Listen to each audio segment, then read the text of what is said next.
এইবার আরব আমিরাতে 19 জন ভারতীয়কে গ্রেপ্তার করলো সেখানকার পুলিশ।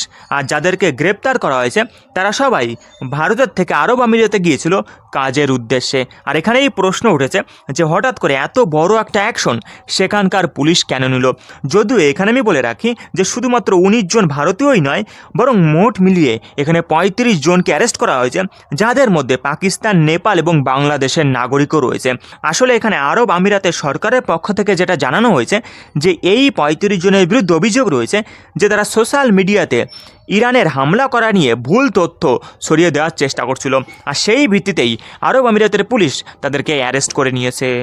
এখানে এই 35 জন ব্যক্তিকে আরব আমিরাতের পুলিশ মোট মিলিয়ে 3টা গ্রুপে বিভক্ত করেছে। যেখানে প্রথম গ্রুপে যারা রয়েছে তারা এখানে আরব আমিরাতের উপর ইরান যে হামলা করেছিল সেই হামলার বিভিন্ন ফুটেজ সংগ্রহ করে সেগুলো ইন্টারনেটে ছেড়েছিল, যেখানে তারা আর্টিফিশিয়ালি বিভিন্ন সাউন্ড অ্যাড করেছিল এবং কমেন্টারি করে সেগুলো এমনভাবে ছেড়েছিল যাতে করে সেখানকার মানুষের মধ্যে একটা ভয় সৃষ্টি করা যায়। আর ঠিক এই কথাটাই এখানে আরব আমিরাতের পুলিশ জানিয়েছে। আর এখানে দ্বিতীয় যে গ্রুপটা রয়েছে তারা যেটা করেছিল সেটা হচ্ছে যে এআই ব্যবহার করে মিথ্যা ফুটেজ তৈরি করেছিল এবং এর পাশাপাশি অন্য অন্য দেশে যে হামলা হচ্ছে সেই হামলার ফুটেজ এনে তারা সোশ্যাল মিডিয়ায় ছেড়ে দিয়ে দাবি করেছিল যেগুলো ইরানের পক্ষ থেকে আরব আমিরাতে হামলা চালানো হচ্ছে।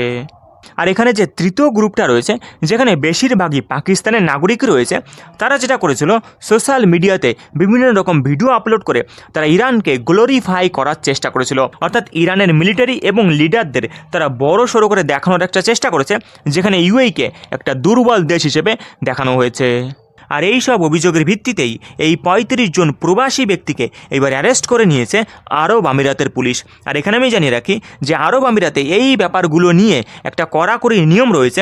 সেটা হচ্ছে যে এখানে এই ধরনের কোনো ভিডিও পোস্ট করার জন্য সোজাসুজি 1 বছরের জেল হতে পারে এবং এর পাশাপাশি প্রায় 22 লক্ষ টাকা জরিমানাও দিতে হতে পারে।